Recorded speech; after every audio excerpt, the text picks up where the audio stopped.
지금 덴마크 정치권이 안보 붕괴 직전 패닉에 몰렸습니다. 한국은 단가를 낮추기 위한 용도일 뿐이다. 불과 2년 전 덴마크는 이스라엘과의 계약을 유리하게 이끌기 위해 한국을 이용하고 버렸습니다. 하지만 이스라엘 무기는 오지 않았고 그 사이 미국은 그린란드를 거론하며 덴마크의 목을 죄어오고 있었습니다. 믿었던 동맹은 위협이 되었고 무기 창고는 바닥을 드러냈습니다. 그리고 지금 덴마크는 자신들이 가장 무례하게 대했던 한국에 매달리고 있습니다. 한국을 선택지에서 지웠던 그 오만한 결정은 과연 어떤 대가로 돌아오고 있는 걸까요? 지금 이야기 시작합니다. 어디서 듣고 계신가요? 구독과 좋아요 잊지 마세요. 회의실 문이 열리기 무섭게 국방장관의 목소리가 튀어나왔습니다. 우크라이나에 보낸 세자르 자주포 18대가 지금 어디쯤 실려가고 있는지, 그 공백을 어떻게 메울 건지 당장 답을 내놓으라는 요구였죠. 장관의 시선이 제게 고정됐습니다. 테이블 위로 던져진 파일 세 뭉치가 소리를 냈고 저는 그 순간 이미 답을 알고 있었습니다. 안녕하세요. 저는 라스 밀러입니다. 코펜하겐 대학교에서 국제관계학을 전공했고 런던 정경대에서 방위산업관리 석사를 받았죠. 나토 사무국에서 5년을 일한 뒤 덴마크 국방부로 돌아왔습니다. 제 책상 위에는 브뤼셀과 파리, 베를린에서 온 명함들이 꽂혀 있었고 저는 그 네트워크를 신뢰했어요. 서방의 무기체계는 단순한 철과 화약이 아니라 동맹의 언어였고 저는 그 문법을 완벽히 이해하는 사람이었습니다. 아시아발 제안서 따위가 제 판단을 흔들 리 없었죠. 회의실로 돌아왔을 때 안나 쇠렌센이 이미 자료를 펼쳐놓고 있었습니다. 국방부 전략분석관인 안나는 언제나 숫자와 일정표로 무장한 사람이었어요. 그녀가 준비한 비교표에는 3개 국가의 제안이 항목별로 정리돼 있었습니다. 성능, 납기, 가격, 기술 지원, 그리고 정치적 신뢰도라는 마지막 줄까지요. 저는 그 표를 훑으며 프랑스제 카이사르 자주포 사양을 먼저 확인했습니다. 유럽 내 검증된 플랫폼, 나토 표준 탄약 호환성, 그리고 무엇보다 북유럽 국가들이 선호하는 브랜드였죠. 이스라엘 LB 시스템즈의 제안서는 그 다음이었습니다. 실전 경험이라는 단어가 첫 페이지에 박혀 있었어요. 중동의 사막에서 검증됐다는 문구, 그리고 덴마크와의 기존 협력 관계를 강조하는 문장들이 이어졌습니다. 가격은 프랑스보다 낮았지만 납기는 비슷했죠. 저는 고개를 끄덕이며 다음 장을 넘겼습니다. 이 정도면 협상 테이블에 올릴만 했으니까요.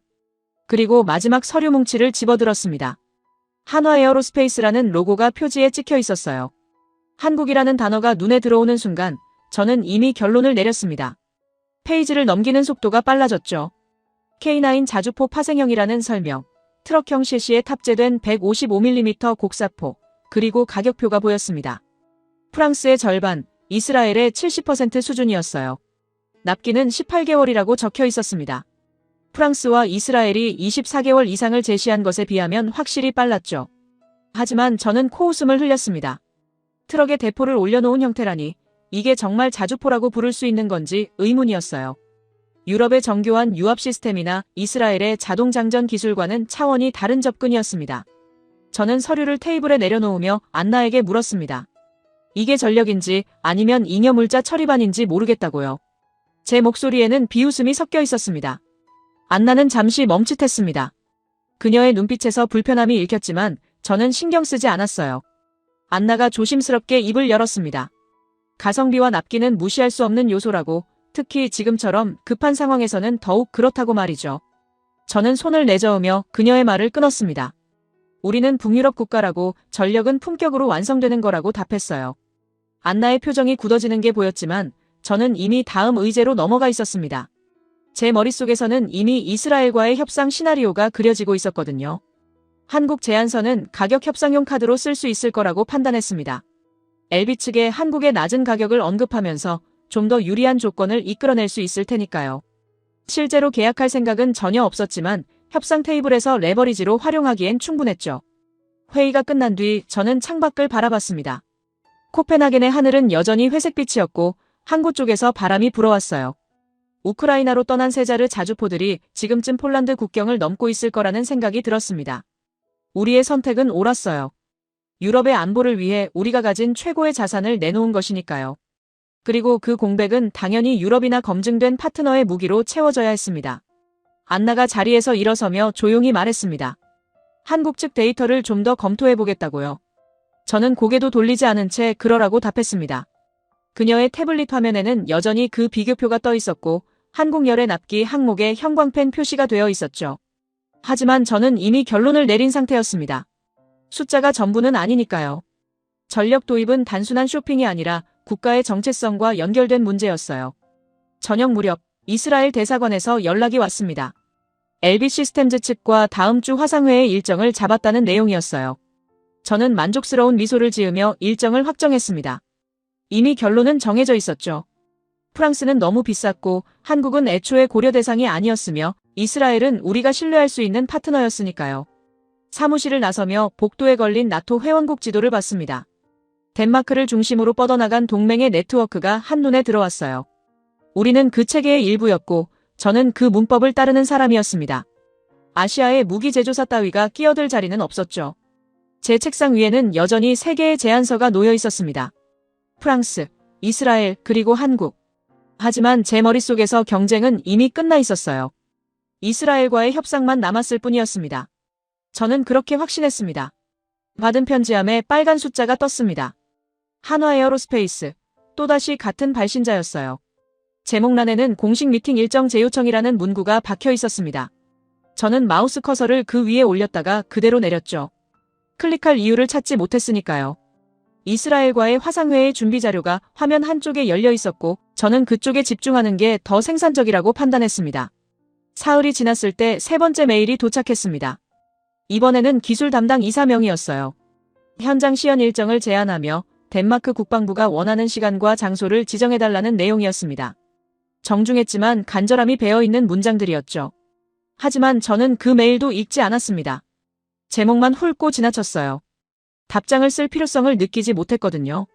선택지가 아닌 대상에게 시간을 할애하는 건 비효율이었으니까요. 그 주 금요일 국방부 내부 회의가 열렸습니다. 자주포 도입 진행 상황을 보고하는 자리였어요. 안나가 각국의 제안 현황을 정리한 슬라이드를 띄웠습니다. 프랑스는 가격 협상 중, 이스라엘은 최종 조율 단계, 그리고 한국은 대기 상태라고 표시돼 있었죠. 재무부에서 온 미켈 라스무센이 질문을 던졌습니다. 한국 측과는 언제 미팅을 진행할 예정이냐고요. 저는 태연하게 답했습니다. 한국과의 미팅은 계획에 없다고 이미 우선순위가 정해져 있다고 말이죠. 미켈이 눈썹을 치켜 올렸습니다. 제안서를 받고도 미팅조차 하지 않는 게 적절한 절차냐는 물음이었어요. 저는 어깨를 으쓱했습니다. 모든 제안서에 동등하게 시간을 쓸 수는 없다고 우리에겐 우선순위가 있다고 설명했죠. 안나가 조용히 끼어들었습니다. 한화 측에서 3차례 공식 미팅을 요청했다는 사실을 언급하며 최소한 한 번은 응대하는 게 예의가 아니냐고 물었어요. 저는 그녀를 바라봤습니다. 예의와 조달은 다른 문제라고 우리는 감정이 아니라 전략으로 움직여야 한다고 답했습니다. 회의실 분위기가 미묘하게 식었지만 저는 개의치 않았어요. 제 속내를 솔직히 말하자면 이랬습니다. 한국은 선택지가 아니었어요. 다만 이스라엘과 협상할 때 가격을 낮추는 도구로는 충분했죠. LB 시스템즈 측에 한국의 제안 가격을 슬쩍 흘리면 그들도 조건을 조정할 수밖에 없을 테니까요. 실제로 계약할 생각은 전혀 없었지만 협상 카드로서의 가치는 인정했습니다. 저는 그렇게 계산하고 있었어요. 이스라엘과의 화상회의는 예상보다 순조로웠습니다. LB 측은 이미 덴마크와의 협력 이력을 강조하며 신뢰를 어필했어요. 저는 그들의 제안서를 검토하며 몇 가지 질문을 던졌습니다. 납기 단축 가능성, 기술 지원 범위, 그리고 가격 조정 여지에 대해서요. 상대방은 고개를 끄덕이며 긍정적으로 검토하겠다고 답했습니다. 회의 막바지에 저는 한 가지 카드를 꺼내들었습니다. 다른 경쟁 제안도 검토 중이라고, 특히 가격면에서 상당히 공격적인 옵션이 있다고 언급했죠. 구체적인 국가명은 밝히지 않았지만 상대방도 눈치챘을 겁니다. LB 측 책임자의 표정이 잠깐 굳어지는 게 보였어요. 그는 잠시 후 최선을 다해 경쟁력 있는 조건을 만들어 보겠다고 답했습니다. 통화가 끝난 뒤 저는 만족스러웠습니다. 한국 제안서는 이렇게 쓰는 거였어요. 직접 상대할 필요도 없이 그저 존재만으로도 협상 테이블에서 레버리지가 됐으니까요. 안나가 회의실 문을 열고 들어왔을 때 저는 여전히 미소를 짓고 있었습니다. 그녀가 물었습니다. 이스라엘과 잘 진행되고 있냐고요. 저는 고개를 끄덕였습니다. 곧 최종 조율에 들어갈 거라고, 아마 이번 주 안에 대략적인 합의를 볼 수 있을 거라고 답했어요. 안나는 잠시 망설이다가 다시 입을 열었습니다. 한국 측 메일에는 정말 답하지 않을 거냐고, 최소한의 예의는 지켜야 하지 않겠냐고 말이죠. 저는 그녀를 똑바로 봤습니다. 조달은 예의 경쟁이 아니라고 국익을 위한 최선의 선택을 하는 과정이라고 설명했어요. 한국의 시간을 쓰는 건 우리 팀의 에너지를 낭비하는 일이라고 이미 우선순위는 명확하다고 덧붙였습니다. 안나의 눈빛에서 불편함이 읽혔지만 그녀는 더 이상 반박하지 않았어요. 사실 저는 확신했습니다. 덴마크 같은 국가가 한국산 무기를 선택한다는 건 상상하기 어려웠어요. 우리는 북유럽의 선진국이었고 나토의 핵심 회원국이었으며 유럽 안보 체계의 일원이었습니다. 당연히 우리의 파트너도 그 수준에 맞아야 했죠. 이스라엘은 중동에서 검증된 기술력을 가진 국가였고 우리와 오랜 협력 관계를 유지해온 신뢰할 수 있는 상대였어요. 이틀 뒤 LB 시스템즈에서 수정된 제안서가 도착했습니다. 가격이 초기 제안보다 8% 낮아져 있었어요. 납기도 2개월 단축 가능하다는 조건이 추가됐습니다. 저는 그 서류를 보며 속으로 웃었습니다. 한국 카드가 제대로 먹혔던 거죠. 실제로 한국과 계약할 생각은 없었지만 그들의 낮은 가격이 이렇게 유용하게 쓰일 줄은 몰랐어요. 국방장관에게 보고서를 올렸습니다. 이스라엘과의 협상이 최종 단계에 접어들었고 조건도 만족스럽다는 내용이었어요. 장관은 빠른 진행을 칭찬하며 최종 승인 절차를 밟으라고 지시했습니다. 저는 고개를 숙이며 감사 인사를 전했죠. 단 7일이었습니다. 이스라엘과의 첫 화상회의부터 최종 계약 승인까지 일주일도 채 걸리지 않았어요. 프랑스는 여전히 가격 협상 중이었고 한국은 3통의 무응답 메일만 받은 채 대기 상태였습니다. 저는 그 속도에 스스로 만족했어요. 효율적인 의사결정이었으니까요. 계약서에 사인하는 날 안나가 제 옆에 서 있었습니다. 그녀가 조용히 말했어요. 결국 성능이 아니라 관계와 가격으로 결정한 거냐고요. 저는 펜을 내려놓으며 답했습니다. 감정은 조달에 필요 없다고 우리는 국가를 위해 가장 합리적인 선택을 했다고 말이죠. 하지만 그녀의 표정에서 동의는 읽히지 않았습니다. 안나는 고개를 끄덕이는 대신 그냥 돌아섰어요. 그녀의 뒷모습을 보며 저는 잠깐 불편함을 느꼈지만 곧 떨쳐냈습니다. 조달 책임자로서 제 역할은 감정이 아니라 결과로 증명되는 거니까요. 받은 편지함에는 여전히 3통의 읽지 않은 메일이 남아 있었습니다. 한화에어로스페이스라는 이름 옆에 붙은 숫자 3이 눈에 들어왔지만 저는 그대로 창을 닫았습니다. 이제 계약은 끝났고 그 메일들에 답할 이유는 더더욱 없어졌으니까요. 이스라엘과의 계약이 공식 발표된 다음 날 아침이었습니다. 책상 위 모니터에 유럽방산 뉴스 알림이 떴어요. 폴란드 국방부 긴급 브리핑이라는 제목이 눈에 들어왔죠. 저는 커피를 한 모금 마시며 클릭했습니다. 별것 아닐 거라고 생각했어요. 동유럽 국가들의 무기 도입 소식은 늘 있었으니까요. 화면에 폴란드 국방장관이 나타났습니다. 그 옆으로 한국 국기와 폴란드 국기가 교차된 배경이 보였어요. 장관이 발표를 시작했습니다. 한국과 대규모 방산 계약을 체결했다는 내용이었죠. K9 자주포 수백 대, FA-50 경공격기, K2 전차까지 포함된 패키지 딜이었습니다.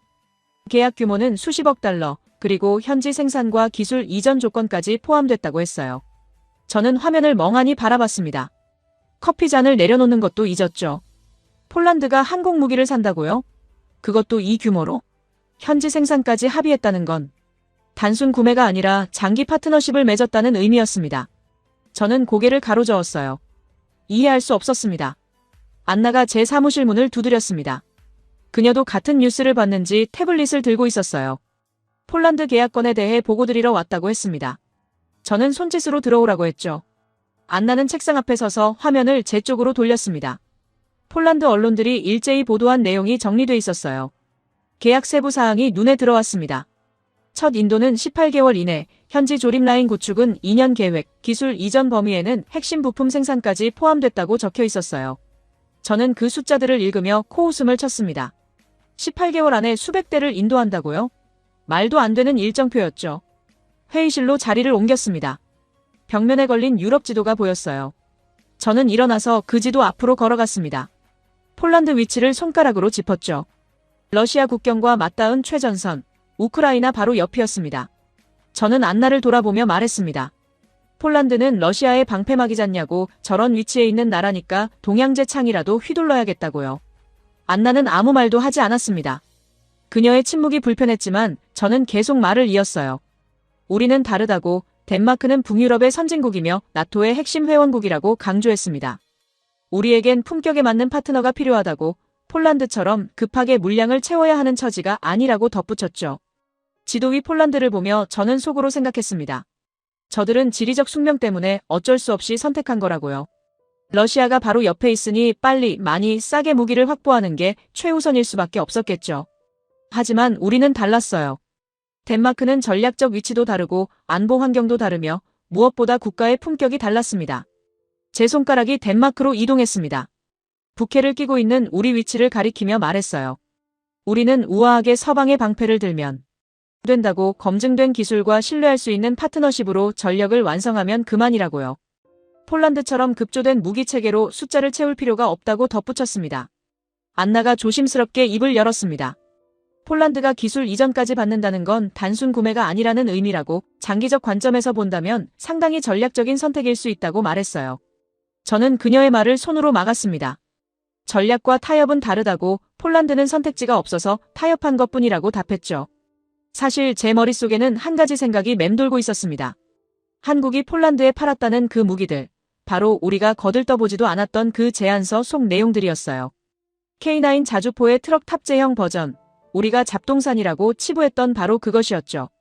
폴란드는 그걸 수백 대 사겠다고 계약했고 우리는 이스라엘 제품을 선택했습니다. 저는 스스로에게 확신시켰습니다.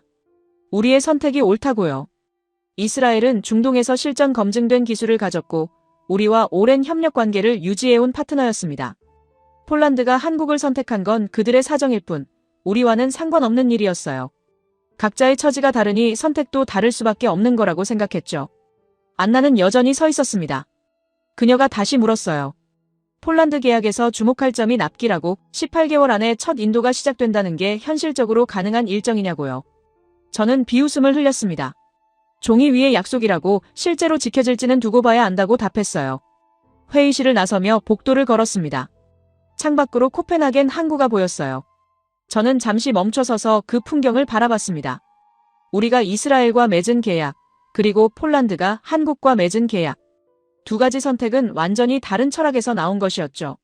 저는 우리의 선택이 더 품격 있다고 믿었습니다. 사무실로 돌아와 의자에 앉았습니다.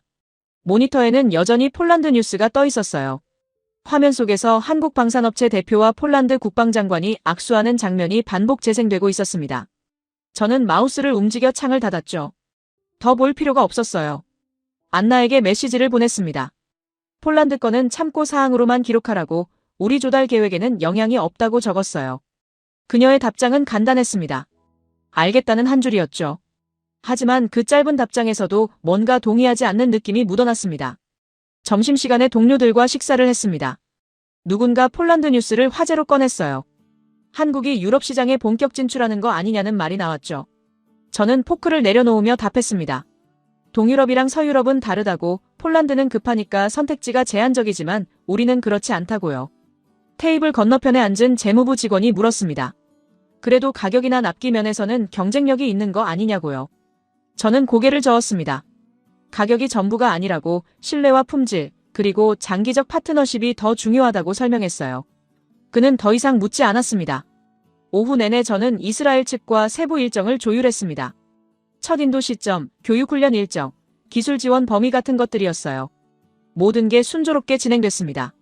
폴란드 뉴스 따위는 제 업무에 아무런 영향을 주지 못했죠. 퇴근 전 안나가 제 사무실에 들렀습니다. 폴란드 계약 관련 추가 자료를 정리했다며 파일을 건넸어요. 저는 받아서 책상 한쪽에 놓았습니다.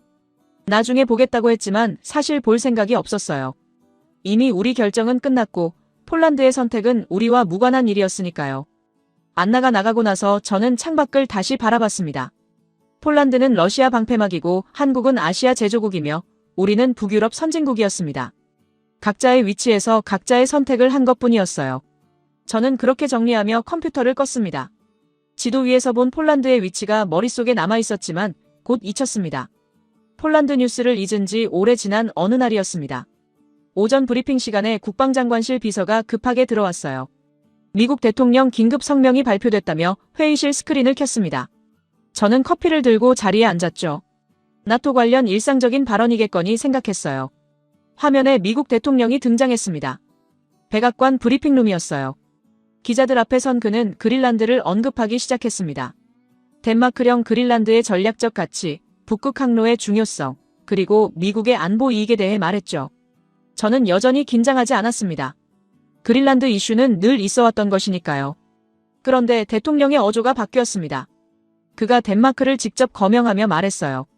덴마크는 방위비를 국내 총생산의 2%도 쓰지 않는다고, 나토 회원국으로서 책임을 다하지 않는다고요. 그린란드 같은 전략적 영토를 보유하면서도 방위에는 무임승차한다는 비판이었습니다. 대통령의 목소리는 단호했어요. 회의실 공기가 얼어붙었습니다. 국방장관의 얼굴이 굳어지는 게 보였어요. 옆자리 동료들은 서로 눈빛을 교환했죠. 모두가 숨을 죽이고 화면을 바라봤습니다. 미국 대통령이 공개석상에서 동맹국을 이렇게 직접적으로 비판하는 건 흔한 일이 아니었으니까요. 저는 그 순간에도 침착함을 유지했습니다. 아니, 유지하려고 애썼다고 해야 맞겠죠. 제 머릿속에서는 빠르게 계산이 돌아가고 있었어요. 이건 정치적 수사일 뿐이라고, 미국은 늘 동맹국들에게 방위비 증액을 압박해왔다고 스스로를 달랬습니다. 트럼프든 누구든 미국 대통령들은 협상 카드로 이런 발언을 던지곤 했죠. 브리핑이 끝나고 회의실에 침묵이 흘렀습니다. 국방장관이 먼저 입을 열었어요. 외교부와 즉시 협의하겠다고, 미국 측 의도를 파악해야 한다고 말했습니다. 모두가 고개를 끄덕였죠. 하지만 아무도 구체적인 대응책을 꺼내지 못했어요. 저는 그때 웃음을 흘렸습니다.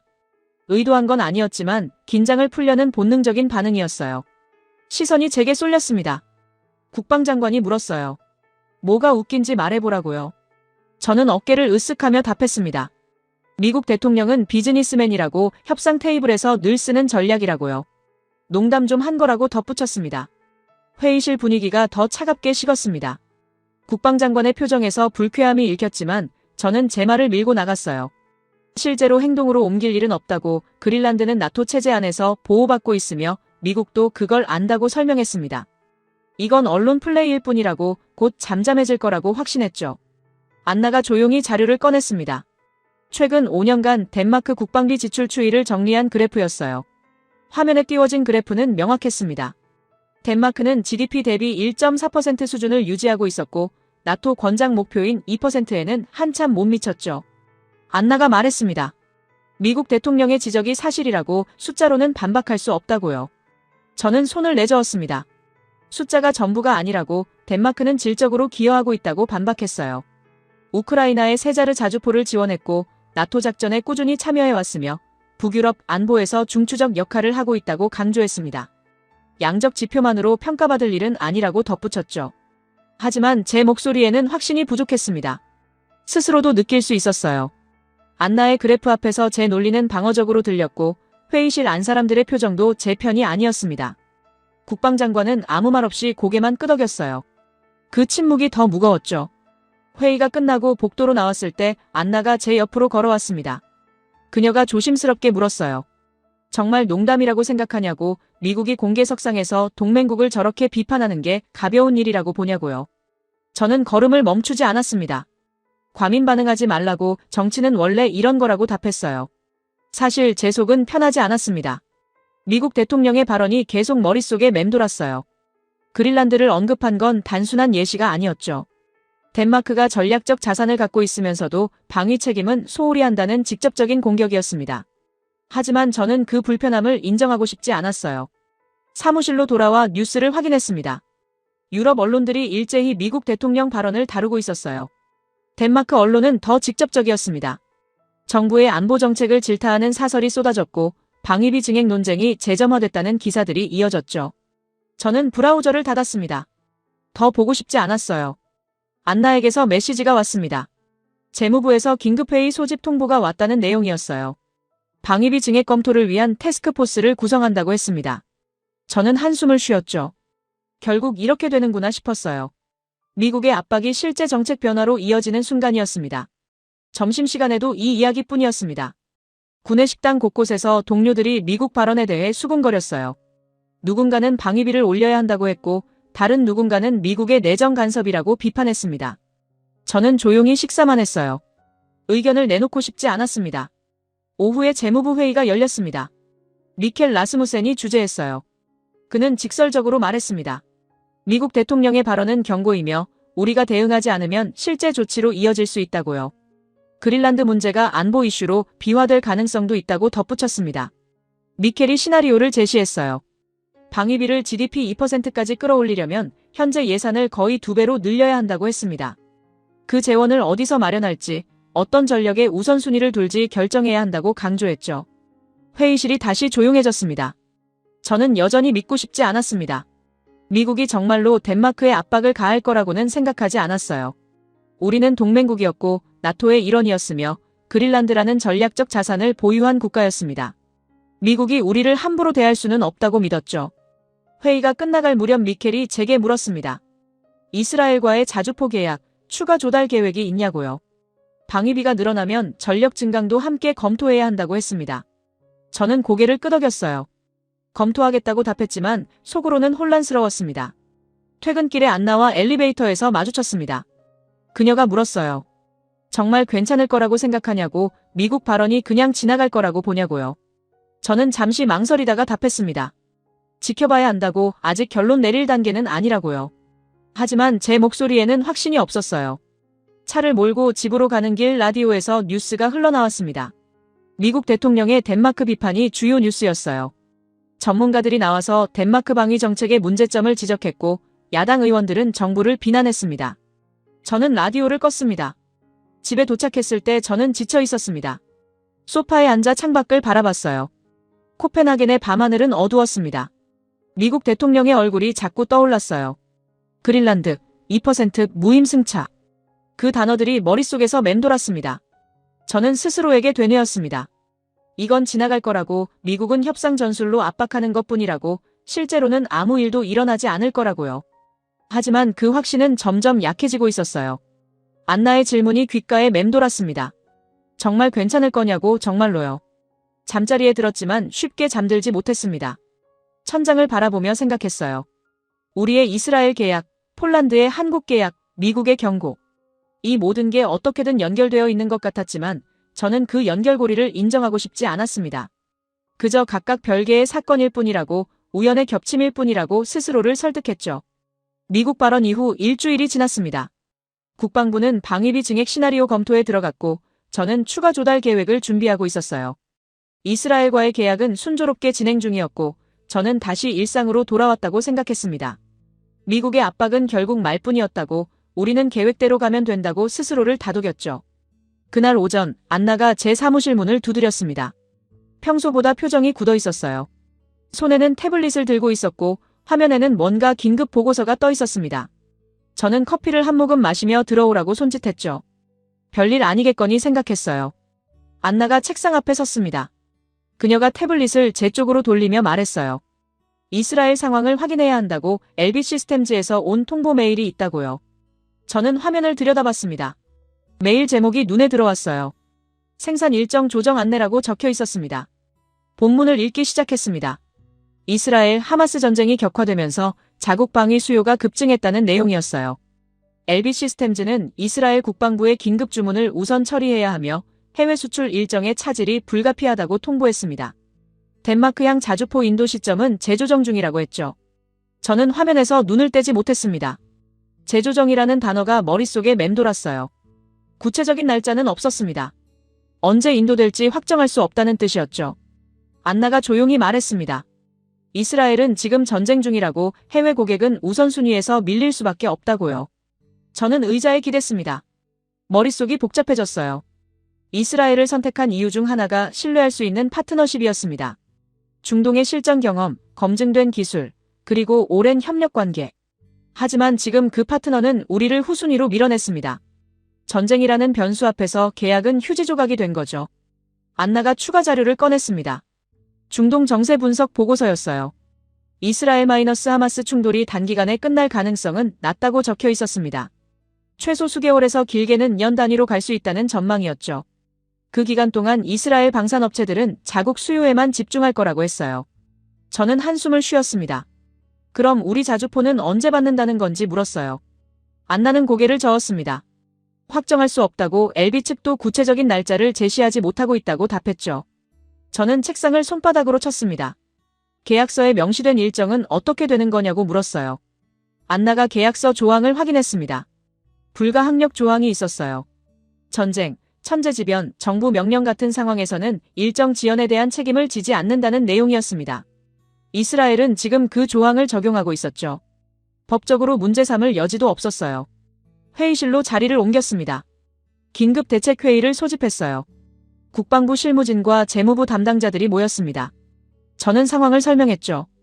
이스라엘 계약이 불확실해졌다고 대안을 검토해야 한다고 말했어요. 모두의 얼굴이 어두웠습니다. 미켈이 물었습니다. 프랑스는 어떠냐고요? 저는 고개를 저었어요. 프랑스는 애초에 가격 문제로 협상이 중단된 상태였습니다. 다시 접촉할 수는 있지만 조건이 나아질 가능성은 없었죠. 그럼 다른 유럽 업체는 어떠냐는 질문이 이어졌습니다. 안나가 자료를 띄웠습니다. 독일, 이탈리아, 스페인 방산업체들의 문의한 결과였어요. 화면에 답변 내용이 나타났습니다. 주문은 가능하다고 했어요. 하지만 인도 시점을 보고 저는 입을 다물었습니다. 2030년 이후라고 적혀 있었습니다. 2030년. 지금이 최소 4년 이상을 기다려야 한다는 뜻이었습니다. 미켈이 혀를 찼어요. 그때까지 우리 자주포 전력은 공백 상태로 남는다는 거냐고 물었습니다. 저는 답할 수 없었어요. 그건 사실이었으니까요. 회의실이 조용해졌습니다. 누군가 한국은 어떠냐고 물었어요. 저는 그 목소리가 누구 것인지 확인도 하지 않고 손을 내저었습니다. 한국은 이미 폴란드 물량으로 바쁠 거라고 우리가 지금 가서 문을 두드려봤자 소용없다고 답했죠. 하지만 제 목소리에는 확신이 없었어요. 안나가 조용히 말했습니다. 확인은 해봐야 하지 않겠냐고 최소한 가능성이라도 알아봐야 한다고요. 저는 그녀를 쳐다봤어요. 화가 났습니다.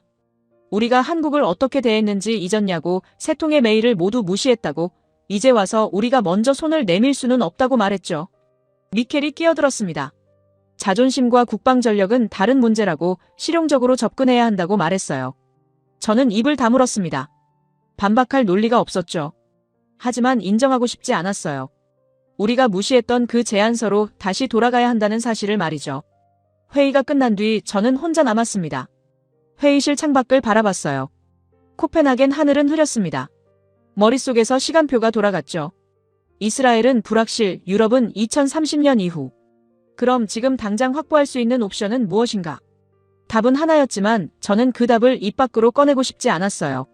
사무실로 돌아왔을 때 받은 편지함을 열었습니다. 한화에어로스페이스에서 온 메일 3통이 여전히 거기 있었어요. 읽지 않은 표시가 붙어 있었습니다. 저는 마우스 커서를 그 위에 올렸다가 다시 내렸죠.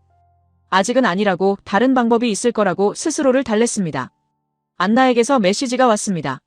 국방장관이 대안 검토 보고서를 요청했다는 내용이었어요. 48시간 안에 제출해야 한다고 했습니다. 저는 키보드에 손을 올렸지만 타이핑하지 못했어요. 무엇을 보고한다는 건지 명확하지 않았습니다. 저녁 무렵 제 책상 위에는 각국 제안서가 다시 펼쳐져 있었습니다. 프랑스, 이스라엘, 그리고 한국. 프랑스는 너무 비쌌고 이스라엘은 지금 전쟁 중이었으며 한국은 우리가 무시했던 상대였어요. 세 가지 선택지가 모두 막힌 것처럼 느껴졌습니다. 혼잣말이 튀어나왔습니다. 우리가 기다리는 쪽이라고요? 조달 책임자인 제가 공급자의 일정에 맞춰야 한다는 게 믿기지 않았어요. 얼마 전만 해도 우리는 선택하는 위치였습니다. 이스라엘과 단 7일 만에 계약했고 한국은 쳐다보지도 않았죠. 그런데 지금은 모든 게 뒤집혔습니다. 안나가 퇴근 인사를 하러 들렀습니다. 제 책상 위 서류들을 보더니 물었어요. 괜찮냐고요? 저는 고개를 끄덕였지만 사실 괜찮지 않았습니다. 처음으로 제 판단이 틀렸을 수도 있다는 생각이 들었어요. 이스라엘을 선택한 것, 한국을 무시한 것, 그 모든 결정들이 잘못됐을 수도 있다는 불안이 밀려왔습니다. 창밖은 어두워지고 있었습니다. 사무실 불빛만 환했어요. 저는 의자에 깊숙이 몸을 묻고 천장을 바라봤습니다. 2030년이라는 숫자가 머릿속에 박혔어요. 그 긴 시간 동안 우리는 무엇을 할 수 있을까요? 아니, 무엇을 해야 할까요? 한국 제안서를 다시 꺼냈습니다. 18개월 납기라고 적혀 있었어요. 트럭형 셰시 K9 파생형, 가격은 이스라엘의 70%. 몇 주 전 제가 비웃었던 바로 그 내용들이었습니다. 지금 그 숫자들이 다르게 보였어요. 18개월과 2030년 사이의 거리가 너무 멀게 느껴졌습니다. 하지만 저는 여전히 결정하지 못했습니다. 한국에 손을 내민다는 건 제가 틀렸다고 인정하는 일이었어요. 제 판단이 오만했다고 숫자를 무시한 게 실수였다고 고백하는 것과 같았습니다. 저는 그럴 준비가 되어 있지 않았죠. 컴퓨터를 껐습니다. 서류들을 정리하지 않고 그대로 뒀어요. 내일 다시 생각하기로 했습니다. 사무실을 나서며 복도의 나토 지도를 봤어요. 얼마 전까지 그 지도는 저에게 확신을 줬습니다. 하지만 지금은 그냥 지도일 뿐이었어요. 동맹도 파트너십도 우리가 기다리는 생산 라인을 당겨줄 수는 없었습니다. 이스라엘 생산 문제를 확인한 후 저는 여전히 대안을 찾지 못한 채 책상 앞에 앉아 있었어요. 유럽 업체들의 답변은 모두 같았습니다. 2030년 이후 그 숫자가 머릿속에서 지워지지 않았죠. 커피를 마시며 뉴스 피드를 확인하던 중이었습니다. 화면에 속보 알림이 떴어요. 폴란드 그단스크 항구 생중계라는 제목이었습니다. 저는 무심코 클릭했죠. 별 관심 없었지만 유럽 방산 뉴스는 체크하는 게 습관이었으니까요. 화면이 전환되자 항구가 보였습니다. 대형 화물선이 정박해 있었어요. 카메라가 줌인했습니다. 컨테이너에서 무기가 하역되고 있었어요. 자주포였습니다. 트럭형 셰시에 탑재된 155mm 곡사포. 저는 그 형태를 알아봤죠. K9 자주포의 트럭형 파생 모델이었습니다. 우리가 몇 주 전 제안서에서 봤던 바로 그것이었어요. 숨이 멎는 것 같았습니다. 폴란드가 한국과 계약한 지 얼마나 됐죠? 그런데 벌써 인도가 시작됐다는 겁니까? 화면 하단에 자막이 떴습니다. 첫 배치 도착, 예정보다 2주 앞당겨졌다고 적혀 있었어요. 카메라가 다시 이동했습니다. 항구 부두에 사람들이 모여 있었어요. 폴란드 국방장관, 군 수뇌부, 그리고 대통령이었습니다. 폴란드 대통령이 직접 나와 있었어요. 무기 인수식에 국가 최고 지도자가 참석한 겁니다. 그 옆으로 한국 방산업체 관계자들이 서 있었죠. 대통령이 연단에 섰습니다. 그가 말했어요. 오늘은 폴란드 국방의 새로운 시작이라고, 한국과의 파트너십이 폴란드 안보를 한 단계 끌어올릴 것이라고요. 카메라가 자주포들을 비췄습니다. 한 대, 두 대, 세 대. 수십 대가 줄지어 서 있었어요. 모두 이제 막 하역된 것들이었습니다. 제 손이 떨렸습니다. 마우스를 놓을 수가 없었어요. 화면을 계속 응시했죠. 폴란드는 몇 달 만에 실무를 받았습니다. 우리는 이스라엘과 계약했지만 인도 시점조차 불확실했어요. 유럽 업체들은 2030년이라고 했고요. 그런데 폴란드는 지금 항구에서 자주포를 내리고 있었습니다. 안나가 문을 두드렸습니다. 저는 대답도 하기 전에 그녀가 들어오는 걸 봤어요. 안나도 같은 뉴스를 본 게 분명했습니다. 그녀의 얼굴에서 긴장이 읽혔죠. 안나는 제 책상 앞에 섰습니다. 태블릿을 들고 있었어요. 안나가 태블릿을 제 쪽으로 내밀었습니다. 화면에는 폴란드 뉴스 기사가 떠 있었어요. 한국산 자주포 첫 인도 완료, 18개월 약속 16개월 만에 이행이라는 제목이었습니다. 안나가 조용히 말했어요. 실장님, 우리가 잡동산이라 부르던 무기들이 지금 동유럽의 표준이 되고 있다고요. 저는 아무 말도 하지 못했습니다. 안나의 말이 가슴에 박혔어요. 잡동산이. 제가 했던 표현이었습니다. 트럭에 대포 올린 게 자주포냐고, 이게 전력이냐, 잉여물자 처리반이냐고 비웃었던 바로 제가요. 그 잡동사니가 지금 폴란드 항구에 줄지어 서 있었습니다. 안나가 계속 말했습니다. 폴란드뿐만 아니라고, 루마니아와 체코도 한국과 협상 중이라고 했어요. 발트 3국도 관심을 보이고 있다고 덧붙였죠. 동유럽 전체가 한국 무기 체계로 전환하고 있다는 겁니다. 저는 여전히 입을 열지 못했어요. 화면으로 다시 시선을 돌렸습니다. 폴란드 대통령이 자주포 앞에서 사진을 찍고 있었어요. 그 옆에 한국 업체 관계자가 서서 설명하고 있었습니다. 두 사람 모두 웃고 있었죠. 저는 그 장면을 보며 생각했습니다. 몇 주 전 우리는 한국의 미팅 요청을 3번이나 무시했어요. 안나가 또 다른 자료를 꺼냈습니다. 폴란드 계약 세부 내용이었어요. 첫 배치 인도 완료, 두 번째 배치는 3개월 후 예정, 현지 조립 라인은 내년 가동 시작. 모든 일정이 약속대로 진행되고 있었습니다. 심지어 예정보다 빨랐어요. 저는 우리 상황과 비교하지 않을 수 없었습니다. 이스라엘은 불확실, 유럽은 2030년, 프랑스는 가격 문제로 중단.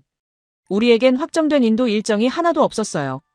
반면 폴란드는 이미 실무를 받았고 다음 배치 일정까지 명확했습니다. 회의실로 자리를 옮기자고 했습니다. 안나를 따라 복도를 걸으며 창밖을 봤어요. 코펜하겐 항구가 보였습니다. 저는 상상했죠. 저 항구에 한국산 자주포가 도착하는 모습을요.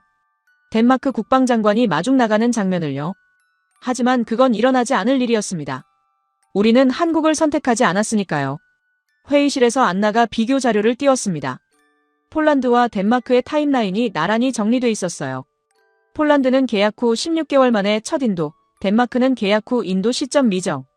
그 두 줄이 전부를 말해주고 있었습니다. 안나가 물었습니다. 어떻게 할 거냐고요? 저는 대답하지 못했어요. 어떻게 해야 할지 몰랐습니다. 한국에 연락한다. 몇 주 전 우리를 완전히 무시했던 우리가요? 세 통의 메일에 답장 한 번 하지 않았던 우리가 이제 와서 손을 내밀 수 있을까요? 제 머릿속에서 계산이 돌아갔습니다. 폴란드는 16개월 만에 받았어요. 우리가 지금 한국에 연락한다면 계약까지 몇 달, 그리고 생산에 18개월. 빨라야 2년 후였습니다. 하지만 이스라엘은 언제인지 모르고 유럽은 2030년이에요. 2년이 차라리 빠른 옵션이었습니다. 하지만 저는 결정하지 못했습니다. 자존심이 허락하지 않았어요. 우리가 무시했던 상대에게 고개를 숙인다는 게 받아들여지지 않았습니다. 안나가 제 망설임을 읽었는지 조용히 말했어요. 시간이 없다고, 더 늦으면 한국도 여유가 없을 거라고요. 사무실로 돌아왔습니다. 모니터에는 여전히 폴란드 항구 영상이 반복 재생되고 있었어요. 자주포가 하역되는 장면, 대통령이 악수하는 장면, 군인들이 환호하는 장면. 저는 그 영상을 끌 수가 없었습니다. 계속 봐야만 했어요. 점심시간이 됐지만 식욕이 없었습니다. 책상에 앉아 폴란드 뉴스를 계속 읽었어요. 언론들은 한국을 찬양했습니다. 빠른 납기, 합리적 가격, 현지 생산 지원. 그리고 신뢰할 수 있는 파트너십. 모두 우리가 무시했던 요소들이었죠. 한 기사가 눈에 들어왔습니다. 폴란드 국방장관 인터뷰였어요. 기자가 물었습니다. 왜 한국을 선택했냐고요? 장관이 답했습니다. 약속을 지키는 파트너를 원했다고, 한국은 말한 것을 실행하는 나라라고요. 저는 그 문장에서 눈을 뗄 수 없었습니다. 약속을 지키는 파트너. 우리 이스라엘 계약은 어떻습니까? 인도 시점조차 모르는 상태였어요. 약속이 지켜지지 않고 있었습니다. 반면 한국은 폴란드와의 약속을 예정보다 빨리 이행했죠. 누가 더 신뢰할 수 있는 파트너입니까? 오후 내내 저는 책상 앞에 앉아 있었습니다. 결정을 내려야 했어요. 한국에 연락할지 말지. 하지만 제 손은 전화기에 닿지 않았습니다. 키보드 위에도 올라가지 않았어요. 저는 그저 폴란드 뉴스만 계속 봤습니다. 안나에게서 메시지가 왔습니다. 국방장관이 진행 상황 보고를 요청했다는 내용이었어요. 내일까지 답을 내놓으라고 했습니다. 저는 메시지를 읽고도 답장하지 않았어요.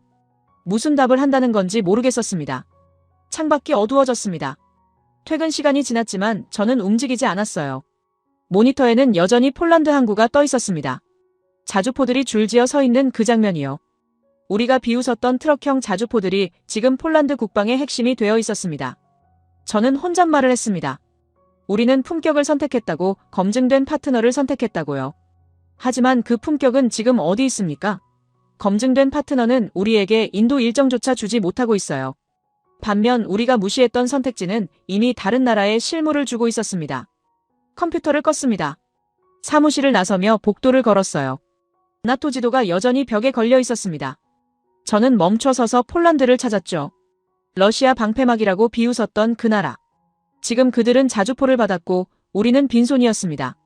폴란드 뉴스를 본 다음 날 새벽 급보가 떨어졌습니다. 미국 국방부가 그린란드 툴레 공군기지 주둔 병력을 3배로 증강한다고 발표했어요. 동시에 그린란드 자원 탐사권에 대한 미국 기업들의 독자 협상설이 언론에 흘러나왔습니다. 덴마크 정부를 완전히 배제한 채 진행되는 움직임이었죠. 오전 7시 긴급 국무회의가 소집됐습니다. 총리실은 아수라장이었어요. 외교부 장관이 보고했습니다. 미국 측이 그린란드를 사실상 미국 영토처럼 다루기 시작했다고, 덴마크의 주권이 실질적으로 침해받고 있다고요. 회의실에 패닉이 번졌습니다. 국방장관이 발표한 내용은 더 충격적이었어요. 덴마크 국방비를 국내 총생산 1%에서 3% 수준으로 수직 증액한다는 긴급 결정이었습니다. 거의 3배에 달하는 예산이었죠. 그린란드를 지키기 위해, 미국에 맞서기 위해 당장 전력을 증강해야 한다는 절박함이었습니다. 재무부 미켈 라스무센이 자료를 펼쳤습니다. 증액 규모는 약 30조 원 수준이라고 했어요. 그가 떨리는 목소리로 말했습니다. 미국이 그린란드를 실효 지배하려는 움직임이 본격화됐다고, 우리가 군사력을 보여주지 못하면 주권을 잃는다고요. 저는 그 숫자를 보며 숨이 막혔어요. 30조. 엄청난 돈이었지만 동시에 엄청난 압박이기도 했습니다. 회의 후 복도에서 미켈이 저를 불렀습니다. 그의 얼굴은 창백했어요. 손에는 또 다른 보고서가 들려 있었습니다. 미국 국무부가 덴마크 대사를 소환해 그린란드 방위 태세를 질타했다는 내용이었죠. 미켈이 낮게 말했습니다. 돈은 준비됐다고, 그런데 왜 무기는 안 오느냐고요. 저는 이스라엘 상황을 설명하려 했지만 미켈이 손을 들어 제 말을 막았습니다. 미켈의 목소리가 높아졌어요. 미국 애들이 우리 앞마당에 깃발 꽂는 걸 지켜만 볼 거냐고, 그린란드에서 무슨 일이 벌어지고 있는지 모르냐고 소리쳤습니다. 그가 보고서를 제 가슴에 밀어붙였어요. 툴레 기지에 미군이 증강되고 덴마크 주둔군은 아무것도 못한다고, 무기도 없으면서 주권을 지킬 수 있겠냐고 다그쳤습니다. 저는 고개를 숙였어요. 변명할 여지가 없었습니다. 돈은 있는데 살 무기가 없다는 게 현실이었으니까요. 사무실로 돌아왔을 때 안나가 기다리고 있었습니다. 그녀가 조용히 말했어요. 지금 안 움직이면 끝이라고, 한국에 연락해야 한다고요. 저는 의자에 앉으며 한숨을 쉬었습니다. 알고 있다고 답했죠. 하지만 어떻게 연락한다는 건지 막막했어요. 안나가 한화에어로스페이스 담당자 연락처를 화면에 띄웠습니다. 저는 그 이름을 보며 떨리는 손으로 키보드를 두드렸어요. 메일 작성창을 열었습니다. 제목란에 커서를 올렸지만 무슨 말을 써야 할지 모르겠었습니다. 몇 주 전 3통의 메일을 무시했던 우리가 이제 와서 뭐라고 말합니까? 결국 간단하게 썼습니다. 협의 요청이라고요. 본문에는 덴마크 국방부 조달 계획 재검토 중이며 한화 측과 미팅 일정을 잡고 싶다고 적었습니다. 겸손하게, 최대한 정중하게 문장을 다듬었어요. 발송 버튼을 누르는 제 손가락이 떨렸습니다. 답장은 이틀 뒤에 왔습니다. 한국 시간 기준으로 회의 가능 시간대를 제시했어요. 오전 9시부터 11시 사이였습니다. 덴마크 시간으로 환산하니 새벽 1시부터 3시였죠. 저는 그 시간을 보며 씁쓸하게 웃었습니다. 몇 주 전만 해도 우리가 일정을 정하는 쪽이었는데 말이죠. 화상회의 날짜가 잡혔습니다. 한국 시간 오전 9시 30분, 덴마크 시간 새벽 1시 30분이었어요. 저는 그날 밤 잠을 자지 않고 준비했습니다. 안나와 함께 자료를 정리했죠. 우리가 필요한 수량, 예산, 납기 희망 시점. 모든 걸 빈틈없이 준비했어요. 새벽 1시가 됐습니다. 사무실은 텅 비어 있었어요. 저와 안나만 남아 회의실 모니터 앞에 앉아 있었습니다. 커피를 마시며 시간을 확인했죠. 1시 20분, 1시 25분. 저는 긴장했습니다. 과거 갑이었던 제가 이제 상대방 일정에 맞춰 새벽에 대기하고 있었어요. 1시 30분 정각, 화상회의가 연결됐습니다. 화면에 한화 실무자가 나타났어요. 그는 정장 차림이었고 배경으로 밝은 사무실이 보였습니다. 한국은 한창 업무 시간이었죠. 저는 인사를 건넸습니다. 그가 간단히 고개를 끄덕였어요. 저는 준비한 내용을 설명하기 시작했습니다. 덴마크의 국방비 증액 계획, 자주포 긴급 도입 필요성, 그리고 한국 제품에 대한 관심을 표명했어요. 최대한 공손하게 협력 의지를 강조하며 말했습니다. 한국 실무자는 묵묵히 듣고 있었죠. 제가 설명을 마쳤을 때 그가 입을 열었습니다. 목소리는 차분했고 감정이 없었어요. 그가 물었습니다. 희망 납기가 어떻게 되냐고요? 저는 준비한 자료를 화면에 띄웠습니다. 18개월 이내라고 답했어요. 그린란드 상황이 급박하니 최대한 빨리 받고 싶다고 덧붙였습니다. 한국 실무자가 잠시 자료를 확인했습니다. 그러더니 고개를 저었어요. 그가 말했습니다. 덴마크 측이 제시한 납기는 물리적으로 불가능하다고, 현재 유럽 물량을 정리 중인데 폴란드 물량부터 처리해야 한다고요. 저는 그 말을 듣고 가슴이 철렁했습니다. 제가 다급하게 물었어요. 그럼 언제쯤 가능하냐고요? 한국 실무자는 계산기를 두드렸습니다. 폴란드 2차 배치 완료 후라고, 빨라야 24개월에서 30개월은 봐야 한다고 답했어요. 저는 입술을 깨물었습니다. 2년 반. 그때까지 기다릴 수 있을까요? 안나가 옆에서 메모를 건넸습니다. 우선순위 협상 가능성을 물어보라는 내용이었어요. 저는 숨을 고르고 말했습니다. 조건은 최대한 맞추겠다고, 프리미엄도 지불할 용의가 있다고요. 제발 그린란드에 배치할 물량만이라도 우선순위를 높여달라고 애원했습니다. 한국 실무자의 표정이 미세하게 변했습니다. 그가 잠시 생각하더니 말했어요. 검토는 가능하다고, 다만 덴마크는 현재 검토 대상이지 선택지는 아니라고요. 그 말이 가슴에 박혔습니다. 검토 대상이지 선택지가 아니다. 몇 주 전 제가 한국에게 했던 태도 그대로였어요. 저는 고개를 숙였습니다. 알겠다고, 검토해달라고 답했어요. 제 목소리에는 자존심이 남아있지 않았습니다. 한국 실무자는 내부 검토 후 회신하겠다고 말하며 회의를 마쳤습니다. 화면이 꺼졌어요. 저는 의자의 기대 천장을 바라봤습니다. 안나가 조용히 말했습니다. 이게 역전된 거라고, 우리가 이제 기다리는 쪽이라고요. 저는 대답하지 않았어요. 인정하고 싶지 않았지만 그녀 말이 맞았습니다. 과거 한국이 우리 답장을 기다렸듯이 이제 우리가 한국의 회신을 기다려야 했어요. 새벽 3시가 넘어서야 사무실을 나섰습니다. 복도는 어두웠고 조용했어요. 엘리베이터를 타고 내려가며 거울에 비친 제 모습을 봤습니다. 피곤해 보였어요. 며칠간 제대로 자지 못한 얼굴이었습니다. 차를 몰고 집으로 가는 길 코펜하겐 거리는 텅 비어 있었습니다. 신호등만 깜빡이고 있었어요. 저는 운전하며 생각했습니다. 30조 원이 준비됐지만 무기는 없다고, 돈으로 살 수 없는 게 시간이라고요. 폴란드는 이미 받았고 우리는 아직 검토 대상일 뿐이었습니다. 집에 도착해서도 잠들지 못했습니다. 침대에 누워 한국 실무자의 말을 되새겼어요. 덴마크는 검토 대상이지 선택지가 아니다. 그 문장이 머릿속에서 맴돌았습니다. 몇 주 전 제가 한국에 대해 생각했던 것과 정확히 같은 말이었죠. 미켈에게서 문자가 왔습니다. 진행 상황을 묻는 내용이었어요. 저는 답장을 쓰려다 멈췄습니다. 뭐라고 말합니까? 한국과 회의했지만 우리는 우선순위가 아니라고, 검토 대상일 뿐이라고 말할 수 있을까요? 저는 휴대폰을 내려놓았습니다. 창밖이 밝아오기 시작했습니다. 새벽 5시였어요. 저는 하늘을 바라봤습니다. 그린란드가 생각났어요. 미국이 움직이고 있는 그곳, 우리가 무기를 배치해야 하는 그곳. 하지만 배치할 무기가 없었습니다.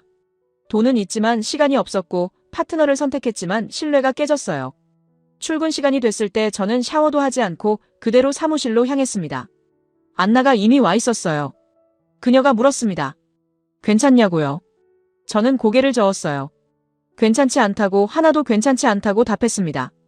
오전 내내 한국에서 회신을 기다렸습니다. 메일함을 몇 번이고 새로 고침했어요. 하지만 아무것도 오지 않았습니다. 한국은 서두르지 않았어요. 검토 중이라고 했으니 검토하고 있겠죠. 우리를 기다리게 하는 것처럼요. 점심시간에 미켈이 제 사무실로 찾아왔습니다.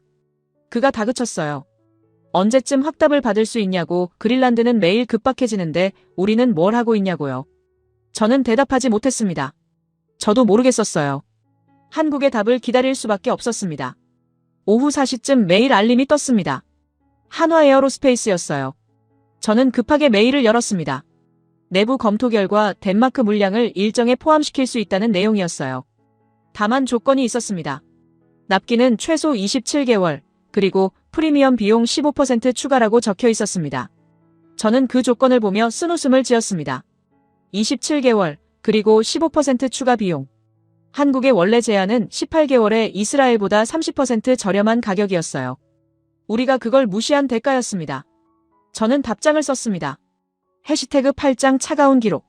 한국의 조건을 수락한다는 답장을 보낸 뒤 저는 의자에 깊숙이 몸을 묻었습니다. 27개월과 15% 프리미엄. 그 숫자들이 머릿속에서 맴돌았어요. 몇 주 전 원래 제한은 18개월에 이스라엘보다 30% 저렴한 가격이었습니다. 우리가 무시한 대가치고는 너무 컸죠. 이틀 후 최종 계약 조율을 위한 화상회의가 잡혔습니다. 이번에도 한국 시간에 맞춰 새벽 2시였어요. 저는 안나와 함께 회의실에 앉아 있었습니다. 모니터가 켜지고 한국 측 담당자들이 나타났죠. 이번에는 여러 명이었습니다. 법무팀, 재무팀, 그리고 고위 임원까지 포함돼 있었어요. 회의는 담담하게 진행됐습니다. 계약 조건을 하나씩 검토했어요. 수량, 납기, 가격, 기술 지원 범위. 모든 항목에서 한국 측은 정확했고 감정은 없었습니다. 그저 사실만을 나열했죠. 저는 그 차갑고 전문적인 태도에서 뭔가를 느꼈어요. 이건 비즈니스일 뿐이라는 메시지였습니다. 한국 측 임원이 한 가지를 언급했습니다. 프리미엄 15%에 대한 설명이었어요. 그가 말했습니다. 현재 생산 스케줄을 재조정하려면 추가 비용이 발생한다고, 폴란드 등 기존 고객사와의 약속을 지키면서 덴마크 물량을 끼워 넣으려면 불가피하다고요. 저는 고개를 끄덕였습니다. 논리적이었어요. 하지만 회의가 끝난 뒤 안나가 조용히 말했습니다. 저 프리미엄이 단순히 생산 비용만은 아니라고요. 저는 그녀를 쳐다봤어요. 안나가 태블릿을 제게 보여줬습니다. 한국 방산업계 뉴스였어요. 덴마크와의 계약을 다룬 기사였는데 댓글란이 흥미로웠습니다. 업계 관계자로 보이는 댓글들이 달려 있었어요. 덴마크는 과거 무례했던 고객이라고 3번 미팅 요청했는데 전부 무시당했다고, 이제 와서 급하게 찾아왔으니 프리미엄을 받는 게 당연하다는 내용들이었습니다. 저는 화면을 보며 입을 다물었어요. 안나가 말했습니다. 이건 보복이 아니라고요. 우리가 남긴 기록이라고 했습니다. 그녀의 목소리는 조용했지만 단호했어요. 한국은 감정으로 움직이는 게 아니라 우리의 과거 행동을 기록으로 남겼고 그게 지금 가격에 반영됐다는 거였죠. 저는 받은 편지함을 열었습니다. 검색창에 한화 에어로스페이스를 입력했어요. 세 통의 메일이 나타났습니다. 모두 읽지 않은 표시가 붙어 있었죠. 첫 번째 메일, 공식 미팅 요청. 두 번째 메일, 기술 설명회 제안. 세 번째 메일, 현장 시연 일정 협의. 저는 그 메일들을 하나씩 열어봤습니다. 발송 날짜를 확인했어요. 첫 메일은 이스라엘 계약 전날, 두 번째는 계약 당일, 세 번째는 계약 다음 날이었습니다. 한국은 정확히 우리가 결정을 내리는 시점에 3번 손을 내밀었어요. 우리는 그 손을 전부 뿌리쳤죠. 각 메일의 내용을 읽었습니다. 정중했고 전문적이었으며 구체적이었어요. 덴마크 국방부의 요구사항을 면밀히 분석했다는 문구가 보였습니다. 맞춤형 제안을 준비했다는 내용도 있었죠. 한국은 우리를 위해 준비했는데 우리는 읽지도 않았습니다. 안나가 제 어깨 너머로 화면을 봤습니다. 그녀도 그 메일들을 처음 보는 것 같았어요. 안나가 한숨을 쉬었습니다. 저렇게 정성스럽게 준비한 제안을 우리가 한 번도 열어보지 않았다고, 그게 지금 15%가 되어 돌아온 거라고 말했죠. 저는 3통의 메일을 나란히 띄워놨습니다. 화면에 그것들이 차례로 정렬됐어요. 읽지 않음, 읽지 않음, 읽지 않음. 3개의 빨간 표시가 제 오만함을 증명하고 있었습니다. 저는 그때야 깨달았어요. 우리가 무시한 건 한국이 아니라 시간이었다고요. 만약 첫 메일에 답했다면 어땠을까요? 18개월 납기에 합리적인 가격으로 계약할 수 있었을 겁니다. 이스라엘이 전쟁으로 생산을 중단하기 전에 확보했을 테고 지금쯤 폴란드처럼 첫 배치를 받았을 수도 있었죠. 하지만 우리는 읽지도 않았어요. 안나가 조용히 물었습니다. 왜 답하지 않았냐고요? 저는 솔직하게 답했습니다. 선택지가 아니라고 생각했다고, 한국은 이스라엘과 가격 협상할 때 쓰는 카드 정도로만 봤다고요. 실제로 계약할 생각은 전혀 없었다고 고백했습니다. 안나의 표정이 굳어졌습니다. 그녀가 말했어요. 그럼 지금 우리가 치르는 건 그 오만의 대가라고요. 저는 고개를 끄덕였습니다. 맞다고, 이건 우리가 남긴 기록의 청구서라고 인정했죠. 미켈에게 보고해야 했습니다. 계약 조건을 설명했어요. 27개월 납기, 15% 프리미엄. 미켈이 물었습니다. 왜 이렇게 오래 걸리냐고, 왜 비싸냐고요. 저는 사실대로 말했습니다. 우리가 초기 제안을 무시했기 때문이라고요. 미켈이 잠시 말없이 저를 바라봤습니다. 그러더니 한숨을 쉬었어요. 그가 말했습니다. 그래도 계약하라고, 지금은 선택의 여지가 없다고요. 저는 고개를 숙였습니다. 알고 있다고 답했죠. 서류에 사인하는 날이 왔습니다. 안나와 함께 계약서를 검토했어요. 모든 조항이 명확했습니다. 27개월 후 첫 인도, 프리미엄 15% 포함 총액. 저는 펜을 들었습니다. 서명란에 이름을 쓰는 동안 손이 떨렸어요. 계약이 완료됐다는 확인 메일이 왔습니다. 한국 측에서 보낸 공식 문서였어요. 친절하고 전문적인 문구들이 나열돼 있었습니다. 감정은 없었어요. 그저 비즈니스였죠. 저는 그 차가운 전문성이 더 뼈아팠습니다.